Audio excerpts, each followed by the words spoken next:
ঘাঁটি। এই নকশালিস্টরা টুকরে টুকরে গ্যাং, অর্থাৎ যারা নকশালপন্থী, যারা ভারতবর্ষকে প্রতি মুহূর্তে প্রতিদিন টুকরো করার চিন্তা ভাবনা করে, তাদের সাথে মিলিত হয়ে সিপিএম যে নোংরামি করেছে, আমরা ভারতীয় জনতা পার্টি এই বিচ্ছিন্নতাবাদী শক্তির বিরুদ্ধে তীব্র প্রতিবাদ জানাই। প্রতিবাদ শুধু নয়, এদেরকে সমাজ থেকে চিরতরের জন্য মুছে দেওয়ার জন্য আমরা পশ্চিমবঙ্গের মুখ্যমন্ত্রী শুভেন্দু অধিকারীর কাছে বিনীতভাবে অনুরোধ করব। অনেক হয়েছে আজাদির গল্প, আর আমরা আজাদির গল্প শুনতে চাই না। আজাদির নামে টুকরে করেঙ্গে ভারত, এই যে স্লোগান টুকরে টুকরে করেঙ্গে ইনশাআল্লাহ ইনশাআল্লাহ, এই প্রতিবাদের বিরুদ্ধে, এই যে স্লোগান, এই স্লোগানের বিরুদ্ধে আমরা তীব্র ধিক্কার জানাই। কিসের আজাদি? দীর্ঘ 34 বছর পশ্চিমবঙ্গে সিপিএম শাসন করেছে। আমরা ধানতলা দেখেছি, বানতলা দেখেছি, শেষে সোনাচূড়ায় যে গুলি, সেই গুলিও আমরা দেখেছি বুদ্ধদেব ভট্টাচার্যের নেতৃত্বে। তাই কোনো রকম বিচ্ছিন্নতাবাদী শক্তিকে পশ্চিমবঙ্গে মাথা তুলে দাঁড়াতে দেওয়া হবে না, এদেরকে সমূলেই বিনাশ করা হবে। এটাই আমাদের ভারতীয় জনতা পার্টির প্রতিটি কর্মীর একটাই শপথ।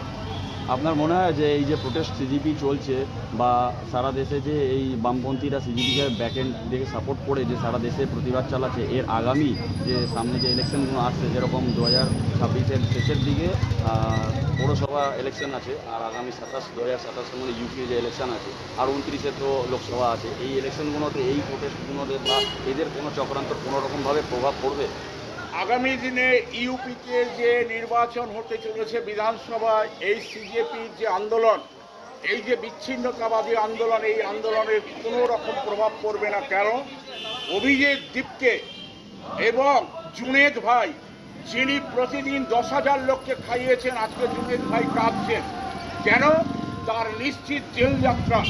শুধু তাই নয়, যে সমস্ত মহিলারা যারা উন্মত্ত যৌবন জামা কাপড় খুলে এই আন্দোলনে যুক্ত হয়েছিল, এরা ভারতবর্ষের যে মহিলা সংস্কৃতি সংস্কারের বিরুদ্ধে, এরা সিপিএমের শুধু নয়, এরা চক্রান্তকারী আনবার নকশালিস্টদের সাথে যুক্ত। আজ যোগী প্রতিটি জায়গায় শুরু করে দিয়েছেন এদেরকে অ্যারেস্ট করার। আমরা চাই এদের একটাই স্থান, জেলখানায়। আজ জুনেদ ভাই কান্নাকাটি শুরু করেছেন, কিন্তু তাকে বাঁচাবার আজ কেউ নেই। আর আমরা জানি, যত ভারতবর্ষে বিচ্ছিন্নতাবাদী জেহাদি শক্তি মাথা তুলেছে, তাদের একমাত্র তাদেরকে শেল্টার দেওয়ার যিনি প্রধান, তিনি হচ্ছেন কপিল সিব্বল। কপিল সিব্বল বিরাট বড় ভুল করছেন, যে ভুলের খেসারত কপিল সিব্বলকে দিতে হবে। তাই আমাদের যোগীজি আছেন, আমাদের শুভেন্দু অধিকারী আছেন পশ্চিমবঙ্গে, শুধু তাই নয়, আমাদের অমিত শাহজি আছেন। এনারা আমাদের গর্ব। আগামী দিনে এরা কোনোভাবে মাথা তুলে দাঁড়াতে পারবে না। এদের একমাত্রই জায়গা এই সিজেপি বলুন, সিপিএম বলুন, সমাজবাদী পার্টি বলুন, যারা গুন্ডামি করেছে ছাত্র আন্দোলনের নামে, তাদের একটাই স্থান জেলখানা। জেল যাত্রা তাদের